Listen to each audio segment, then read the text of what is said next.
Press start to begin. Hello, everybody, and welcome back to Super Bonus Round. We're back with yet even more Shadow the Hedgehog. I'm your host, John Mugiwara James, joined as always by my co-host, Jab Peanut. Damn, not here. And for our next guest in this long playthrough, our special guest co-host, Rooty. Hi, let's turn up the My Chemical Romance, everybody. Oh, Rooty. In case it hasn't been apparent that this is 2005 Edgelord, wait till you hear the menu selection noises. Was that a gunshot? Yes! In a Sonic the Hedgehog video game that came out in 2005. Did a 13-year-old boy make this? Probably. Might as well have. Yeah. And also, here's the funniest part. This is the first Sonic video game with the 4 kids voice acting, and this and it has cursing in it. What? Yeah. Oh my god. The damn not here is something Shadow says when he dies. Oh and when he gets hit, he says, "Damn it." All right. So when we last left off, me, Austin, and Rich got the heroic ending. So in between episodes, I did that path again by myself because that path was a nightmare. So now we gotta do that last level again. I think it was like Final Haunts.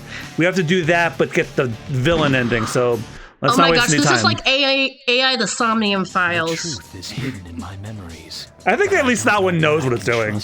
Yeah, that's a good point. All right, so I'll let Rooty listen to the recap. Plus, I forgot exactly what happened because we recorded this like a month ago. Escape the digital realm. Is this Digimon now? Yeah, there was a level where you have to go inside a computer and it's awful. Y'all have better. You should have. I hope y'all made some Digimon jokes because if you didn't, I'm going to be very disappointed in both of you. Did we? I don't think so. No, I remember what jokes you both were making, and they all begin with the word phrase. You know what they say. Oh right. Oh yeah, I should explain that one. Apparently, Rooty, that like. One of the boss fights with Eggman, he has a very repetitive boss line when he uses an attack. When he says, well, you know what they say, the more the merrier. He says it every time he does the attack, and it was driving me mental. I always hated it when they did that with like a character, like, you know, a boss character. Like they would say the same thing over again. This one is the worst at it. Oh, hello, Discount Alice. Dude, she literally looks like Alice in Wonderland. Yeah. She has a better design now. She has bug eyes in this one. Yeah. Yeah, they still couldn't figure out what designs they wanted for the humans. It's kind of interesting how, like, I feel like 2005 wasn't that far, but even still, we've come a very long way. It's about to be 20 years ago. Jesus Christ, we're old. Actually, if you guys are listening, if you guys are listening, this is 20 years old. We're gonna have to start like telling kids to get off our lawn, and we're gonna have to get the early bird special at IHOP. That actually doesn't sound too bad. Oh god, it's starting. Oh god. Passes by this planet. Oh, do you think that doesn't sound like Jalou White. No, it's Jason Griffith. Okay. Jason Griffith in the 4 Kids dub plays both Sonic and Shadow. I love his Shadow. I hate his Sonic. It sounds like he's not 100% confident in his Sonic. Yeah, like I've said this before. His delivery for Sonic, for some reason, it irks me in such a way. It's like if they ever made a preschool show where Sonic was like a costumed host or whatever, like that's how they would talk. That would be so terrifying. Like costume Sonic. Sounds like the basis for a bad dog comedy directed by Danny DeVito. Or like a knockoff Five Nights at Freddy's game. I saw what you did there, Austin. I saw what you did there. I remember the concept behind that movie horrified me as a kid, but it turns out, nope, that movie's just bad. What movie? Death to Smooch and Moochie. Oh! I believe it was the last movie that Danny DeVito ever directed. Yeah, wasn't it like Smoochie was like a Barney ripoff? He was like a purple rhino. I just want to say something. I'm gonna defend Barney, okay? Barney taught y'all to be nice and kind and love each other. Y'all just are haters. It taught some other parents the opposite. What do you mean? There's a documentary on Peacock about there are people that were like that like really hated Barney, and they were sending like death threats to the company. So It's a whole thing. weird. The documentary is called "I Love You, I Hate."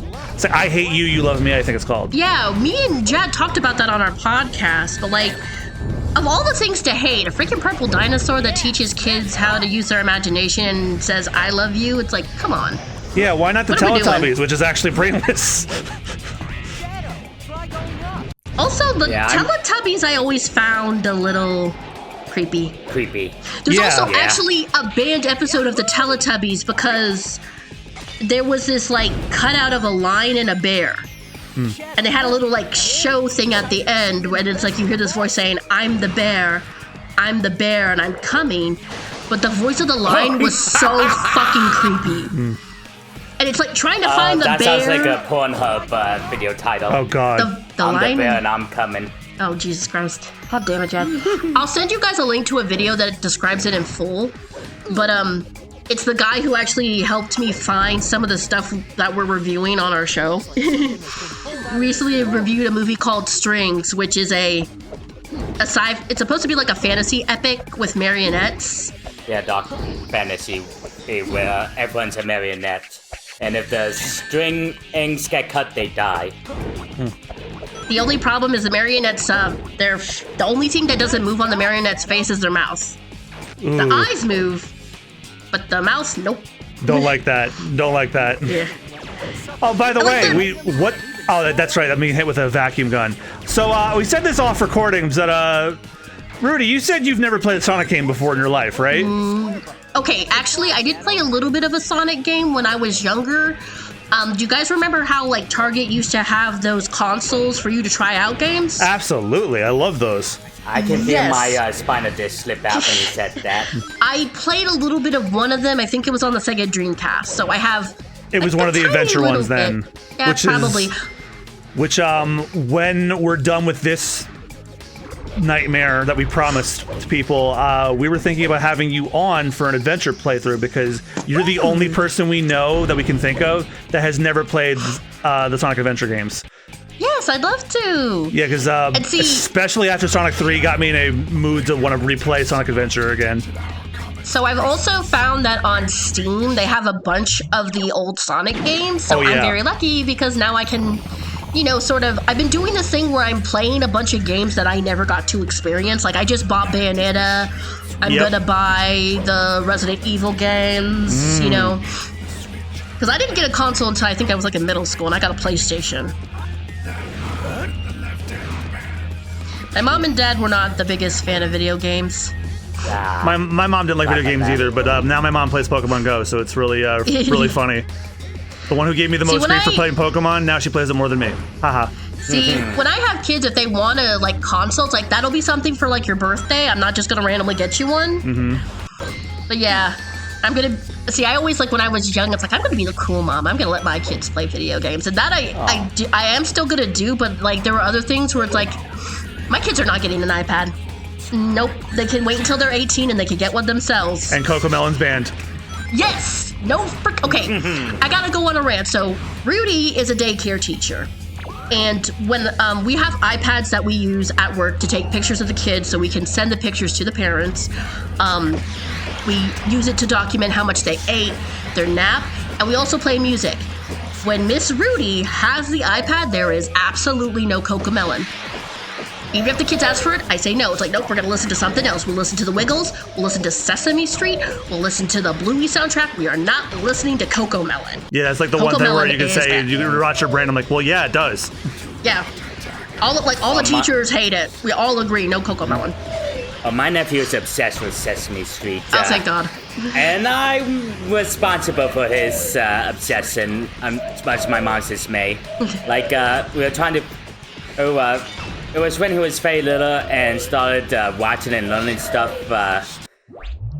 I recommend to Mom, why don't we show him Sesame Street? And he immediately loved it. Like, back when he couldn't walk, he would just lay on his blanket.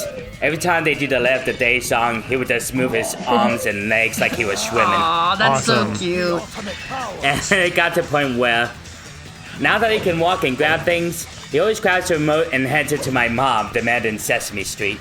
Is he talking There's yet? a kid at my No, not daycare. yet. Every time I have the iPad, the first thing is Elmo. He wants to play Elmo's song. Aw. But I make a rule. It's like, we'll play Elmo once and then that's it. But yeah, like, there's gonna be no Coco Melon, raising my kids on Sesame Street, Magic School Bus, Arthur, all that. Did I ever tell you the funny way that my parents got me to behave? How? You know how like when you're a kid and you were being bad around Christmas time, your parents would go, you know, Santa's watching you. You know. Mm-hmm. That did not work on me. You know what did? Oh, it didn't? What? My grandma would go, oh yeah, well Batman's watching you too. That would probably have made me behave. Yeah, like you know those memes where it's like don't say this, like this is like that, don't say you're a disappointment, say like this isn't the life Mr. Rogers would want for you. That actually worked. Yes. That actually worked. As like Batman Yes. wouldn't want this for you. It was like You're yeah, not being the person Mr. Rogers knows you can be. That's just heartbreaking. Yeah. You don't want to disappoint Mr. Rogers. yeah, that actually like if someone ever said that to me, I think I would break down and cry. Oh, yeah. See, for me, what I tell the kids, it's like, if they're not behaving, I'm like, you know what? I'm going to go take you to the baby room. And then I'll act like I'm going to take them to the baby room. They'll go, no. I'm like, okay, are you going to behave? Yeah, it works. Because I tell them, it's like, yeah, you're going to go to the baby room and you're going to drink bottles. And guess what? You don't get to go outside. Not going outside is like torture for them. Oh yeah, speaking of Batman, I'm looking forward to that Brave and the Bold movie they're doing it for the DC Universe. And What year is that going to it'll be? be the first time. What year is that going to be coming out? No release date yet, but it's gonna be the first time Damian Wayne, Batman's son, makes his appearance in a live-action movie. And To be finally honest, we'll I never have thought that Robin would in happen. one. We'll finally have Robin in the It's been movies again. such a long time. Like the last time Robin was like fully in a Batman movie was Batman and Robin, and then Batman Forever was the one before it. Yeah, and that weird thing with Joseph Gordon-Levitt at the end of Dark Knight Rises doesn't count. yeah. I feel like Dark Knight Rises was a movie I really liked, but then I gave it a rewatch. I'm like, I kind of got a kick out of how campy they made Bane. Yeah, and now that's permanently part of his character in the Harley Quinn show. it's not bad. It's just not as good as I remembered it. And I think that sometimes happens. Like when you're in the movie theater, you get kind of hyped. Yeah, I don't know if that makes sense. Yeah, but I'm like, I think I was talking about the family member, and I said the plot didn't make any sense. Like, what are you talking about? I was like, well, Batman somehow got all the way from that one desert he was locked into back to Gotham City, and you're like, and someone's like, but Batman's rich. I said, no, he's not. Bane took all of his money, and then they went, oh my God, John, you're right. This does suck. I will say this, even though Batman and Robin is like not a perfect film, I kind of have a soft spot for it now. Yeah. And I think it's because we were in a slog where it's like all the superhero movies were really dark and edgy. Too many people in our generation took nostalgia critics' opinions as gospel. Oh, yeah. Yeah, and also it turns out that they kind of let the marketing department and toy department of Warner Bros. Have too much creative control of that film. Oh, yeah. Yeah, like Joe Schumacher says that he wanted to make it up for fans, and he really wanted to do an adaptation of Batman Year One. It's too bad he'll never get to. Yeah. I always felt bad for Joel Schumacher. It's like this movie's not perfect, but like, I think because both me and Jad, do our podcast, we've seen so much worse. Yep. Damn it. And honestly, I think now it's like if something's boring, I sometimes find that worse. Yep. Oh, definitely. Hey, like, That's why I at hated the least Like a it's Dragon so show. bad, huh? That's why I hated the Like a Dragon show. Like the worst thing that you did with the Yakuza franchise is you made it fucking boring. Which is not possible. Apparently it is. Like, there's so much stuff that we reviewed that I have totally almost forgotten about because it was really boring. I remember when we reviewed that Baggy anime, everyone's like, oh my gosh, this anime is like so horny. And I'm like, I think I could have used a little more horny because it was really boring. And I'm like, were you watching the anime or were you watching a porn somebody made and put on Newgrounds? Because that's not what we got. Again, Don't it's remember just that one, Baggy? Yeah, the one with the cat girl. Oh, right, the animator's very disguised fetish. Congratulations, your podcast is now so long, you're even forgetting the own episode you did. Trust me, it took me a while to get there myself. Dude, we've been doing this for what, like 2 years? Yep. Eventually, we'll come to a point where it's like, I don't remember doing that. And you look in your video, you look in the YouTube studio and go, oh yeah, I did. See, I really feel like the ones we remember the worst are the ones that make us the angriest. Yeah, Austin knows I can attest to that one. For me, I think I'm always going to remember the ones we do about the Wizard of Oz because I love the Wizard of Oz with all my heart. And so many adaptations get so many things wrong. I try not to be that fan, but I can't help it. Guys, it's like I've talked about this. One of my major nitpicks is for some reason they never put Glinda in red. The country she's from, everything is red. Not pink, red. For the love of God, could someone just adapt the movie where she's in a red dress? That's all I'm asking. I know that sounds like... Maybe she air dries her stuff in the sun too long. I don't want to go on a rant about the Wizard of Oz because I don't want to bore people, but like, guys, you don't understand. Honestly, I'm still trying to figure out how to get through this part, so go ahead. Okay, so the reason I'm saying Glinda needs to be in red is that in the land of Oz, it is, there's the Emerald City is in the middle. That is like the capital of Oz. But there are 4 countries of Oz. You have the land of the Winkies, and that is yellow. You have the land of the Munchkins, which is purple. Gillikin Country is purple. Munchkin Country is blue. And then the Quadling Country is where Glinda lives. Everything is red. And she's always wearing red. Red is her color. So it's like, again, it's like, could y'all just put her in red just once? My kind of lady. Oh. Also, if people said, I saw Wicked, why were the shoes silver? The shoes were silver in the book. They just made them ruby because Technicolor and pretty. Look, you found them, the non-book readers. Yeah, because I'm part of the Wicked subreddit, and a lot of people are coming in with questions.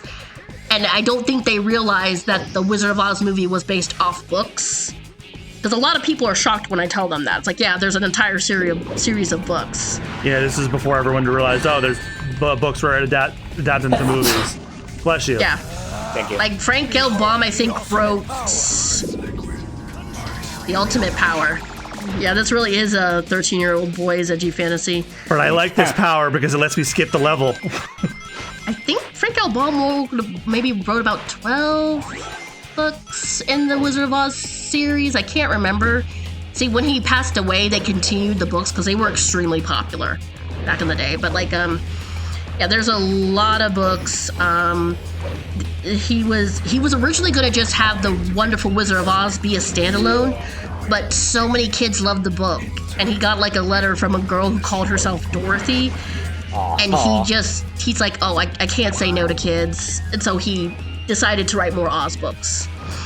Yeah, I actually heard something similar happen to that with the author of Bleach. Like, the author of Bleach was actually in a rut. He had a lot of health issues before he could finish the manga. Mm-hmm. But then he got a letter from a terminally ill kid whose single wish before he passed was he wants him to finish Bleach, but not on his terms, but on the author's terms. And that's what gave him the drive to finish it. So, like, a big theory about like Bleach ending the way it did was that like the Shonen Jump was pressuring him to finish it by their standards. No, that's actually a myth. It turns out it's because he got a letter from a terminally ill kid who said, my one wish is finish on your terms, not mine. Yeah, that's so sweet. Oh my gosh. Oh, Rooty, this game might interest you. And unearthed a memory. There's a point-and-click adventure game on Steam called Emerald City Confidential. Confidential? I love that game! Oh, you heard about it. It's like a noir take on Wizard of Oz. And it's so obvious that the person who did it read the book because they added characters from the book. They added the Shaggy Man, they added Patches, the Patchwork Girl, they added the Frog Man, they added the Wooden Horse, and I'm ranting. Sorry. Oh, I would love to play that game someday. Hey, I like point-and-click adventures. It's such a fun game, and I love the art. But yeah, as you can tell, Rooty loves the Wizard of Oz. Yeah, I'm the same way with Looney Tunes, so I don't blame you. That is true. You guys can figure out which media I'm crazy for. One Piece. Yeah, like I'm making a joke, but like every time I see something, guys, it's One Piece. What's the other one? One Piece and Batman. What does it say on my Blue Sky bio? Will not shut up about medieval. Oh yeah, Medieval. That's right, Medieval. What's the guy's name again? Oh my god. I won't ever let you. Sir Tom? Is it Sir Tom? Sir Dan. Sir Dan. I knew it was like a sort of really simple. Sir Daniel Wigginbottom Fortescue the Fourth. Yeah. I remembered it was a really simple name because it was like, it wasn't like really grand. Yeah, like anytime I see the comic something, they revealed his middle name is Wigginbottom. Oh no! See, anytime I see something One Piece related, I automatically think of John. Yes. Just because John loves One Piece jam after all. And John's the one who kind of got me to go back into reading One Piece. The last 2 presents were omnibus collections of One Piece, which I'm very thankful for. You're welcome. Anyone who supports my manga obsession is a friend of mine. Not to mention the volumes I got you were during the arc that made me a fan for life. Yeah, and I got the I finished the level. Sorry. I finished the level.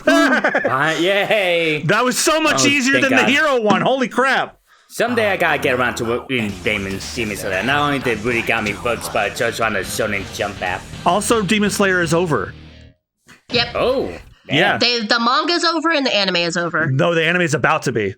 Yeah, the anime is about to be. My bad. The finale arc is going to be in a movie trilogy called Infinity Castle.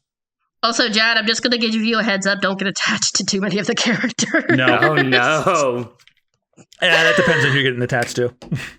I don't want to give spoilers. Yeah, I'm anime only, so don't.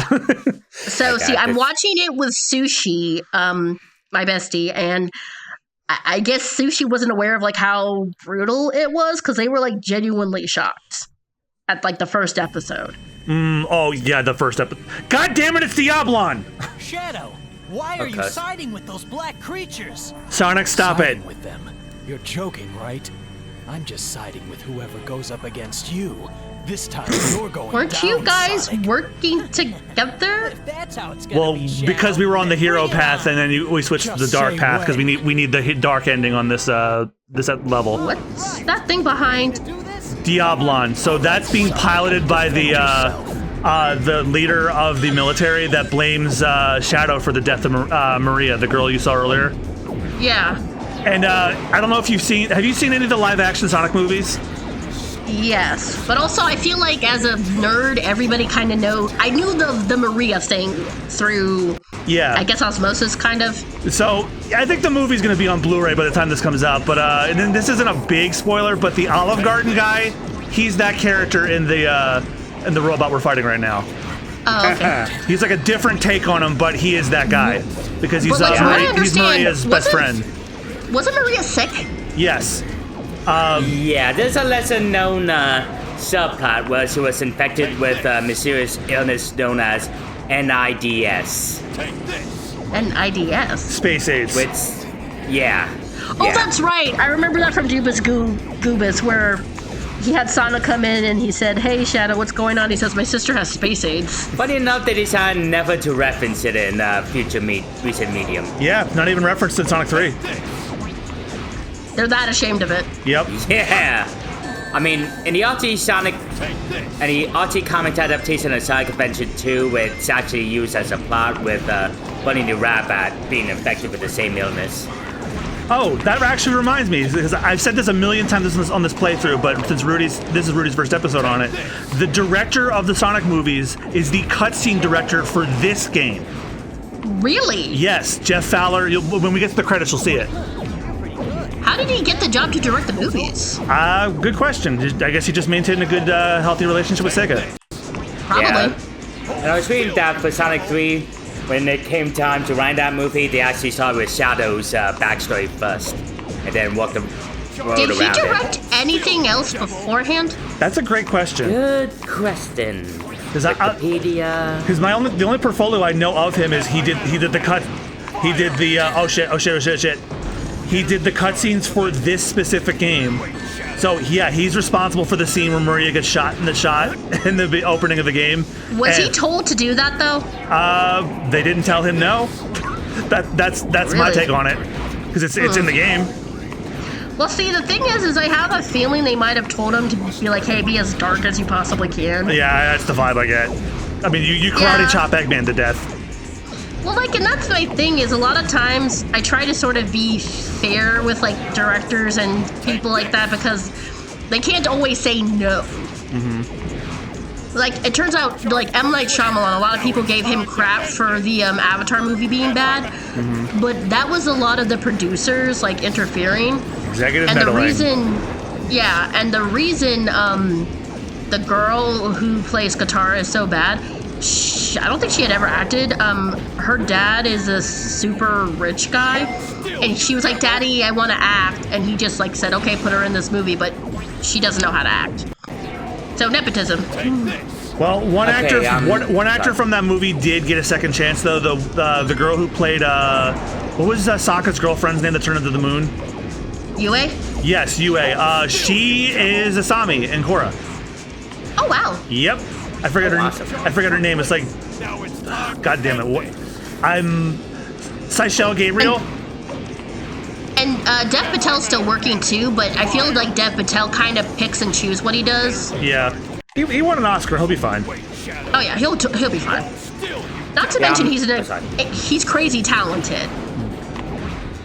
Looking up, the only thing Jeff Follow directed, aside from the cutscenes and the Sonic movies, was some animated short called Go for Broke for Blur Studio, the same studio that does the animation for the movies. And look where he is at now. He kicked Mufasa's ass on Christmas weekend. That's true. Yeah. Not And that here's the that was thing. hard. Not that was hard. The bars on the floor. Dude, somebody actually played like a clip of one of the songs from the movie, and they rhymed the word brother like 5 different times. Oy.